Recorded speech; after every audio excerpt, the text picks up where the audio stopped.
ለውጡ እንደመጣ ሁሉም ኢትዮጵያዊ እንደገለጹት በተስፋ ለውጡን በከፍተኛ ሁኔታ ሲደግፍ ነበረ። ከዚህ ህብረተሰብ ክፍል አንዱ ደግሞ በውጭ የሚኖሩት ትውልደ ኢትዮጵያውያንና ኢትዮጵያውያን የምንላቸው ወይም ደግሞ ዲያስፖራ የምንለው የህብረተሰብ ክፍልም የለውጡ ደጋፊ ነበረ በዛን ወቅት እንደሚታወሰውና ከለውጡ ከተወሰነ ጊዜ በኋላ የአማራ ተወላጅ የሆኑ ዲያስፖራዎች እንደገና ለውጡን አንዳንድ ዲያስፖራዎች ለውጡን ተቃውመዋል እና የዚህ መንስኤው ምንድን ነው ብለው ያስባሉ? በቀጣይስ ምን አይነት አማራጭ ቢከተሉ ነው የሚጠቅመው ብለው ነው የሚያስቡት? ለውጡን በመደገፍ እና ባለመደገፍ ጎራ የመቀያየሩ ጉዳይ በአማራ ዲያስፖራ የሚወሰን አይደለም። በሁሉም ዲያስፖራዎች የሚታይ ነው። በውጭ ሀገርም ብቻ የሚወሰን አይደለም። በሀገር ውስጥም ያ ነገር ሊያጋጥም ይችላል። ሰዎች በተለያየ ምክንያት ጎራቸውን ይቀያየራሉ። እኔ የሚመስለኝ በሶስት ዋና ምክንያቶች ጎራ መቀያየሮች ያጋጠሙ ይመስለኛል።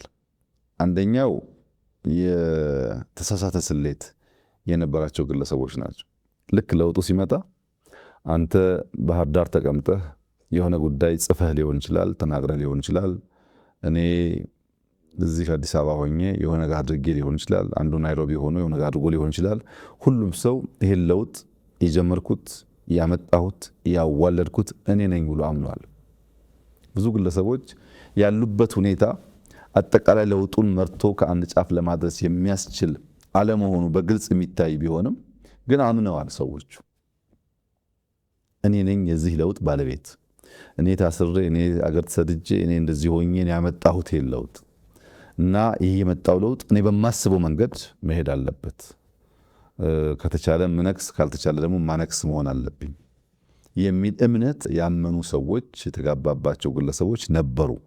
እነዚህ ግለሰቦች ለውጡ የብዙ ሰዎች ጥረት፣ ብዙዎች ዋጋ የከፈሉበት፣ በብዙ ድካም የመጣ እነዚያን ሰዎች በማስተባበር የሚመራ እንጂ የግለሰቦች ፍላጎት ለማሳካት የሚፈጸም አለመሆኑን ሲረዱ ሞክረው ሲያቅታቸው አውቶማቲካሊ የጎራ ለውጥ አሳይተዋል። መጀመሪያ ሮጦ መምጣት፣ ለመቀላቀል መሞከር፣ እንደፈለጉት ነገር እንደሚሄድ ማሰብ ሁኔታ ነበራቸው። ያ አልሆነም።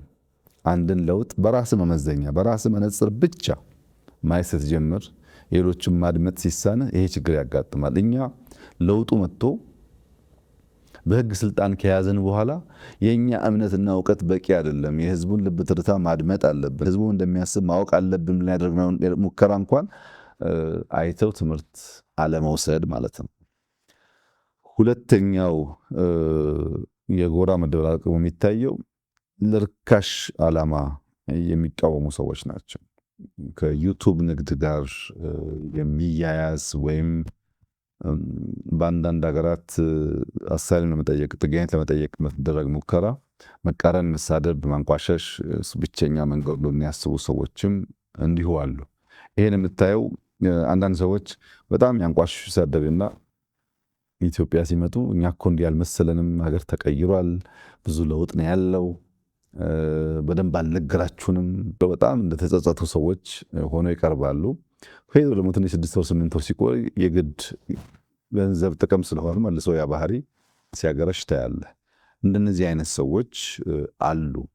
በሶስተኛ ደረጃ ግን እውነተኛ ጥያቄ ያላቸው ሰዎች ደግሞ አሉ። በአንዳንድ ጉዳይ ላይ እውነተኛ ጀኖን ጥያቄ አንስተው በበቂ ደረጃ ምላሽ ያላገኙ ሲመስላቸው እንደዚህ አይነት ስሜት የሚሰማቸው ሰዎች አሉ። ያ የኛም ድክመት ያለበት ሊሆን ይችላል። እና የተለያየ ጎራ ነው፣ በአንድ ካታጎሪ የሚወሰድ አይደለም።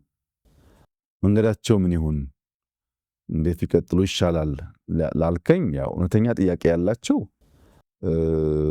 ቀርብ ብሎ ማየት ነው። ይምጡ፣ ይመልከቱ፣ ይጠይቁ፣ አብሮ ይስሩ። ለውጥ ዳር በመቆም ብቻ አይሳካም፣ መሳተፍ ይፈልጋል። ወንዝን ለመሻገር አብሮ መዋኘት እንጂ ውሃውን ዝም ብለህ ብትወቅሰው አይበጅም፣ አይጠቅምም። ስለዚህ ኑ አብረን እንዋኝ። በዋና ውስጥ በጣም ብዙ ፈተና ይኖራል። በዛ ሂደት ውስጥ ነው ትክክለኛውን ነገር የምታገኙት ብዬ ነው መክረው። በተሳሳተ መልኩ በተሳሳተ ስሌት ውጤቱን የገመቱ ሰዎች የኢትዮጵያን ነባራዊ ሁኔታ ያኔ ብቻ ሳይሆን አሁንም የተገነዘቡ አይመስለኝም። የኢትዮጵያን ነባራዊ ሁኔታ መገንዘብ ዘመኑን መገንዘብ ያስፈልጋል። አንተ እንኳን በምታውቀው ከለውጡ ዓመት 2 ዓመት በፊት ኢትዮጵያ ውስጥ የዳታ ፔኔትሬሽን የዳታ ስፋት ውስን ነው። ብዙ ሰው አብዛኛው መረጃ የሚያገኘው ከናሽናል ሚዲያ ነው። ብዙ ሚዲያዎች አልነበሩም። ስልክ እንዳሁን ኢንተርኔት በበቂ የለውም። ዳታ በስፋት አልተሰራጨም።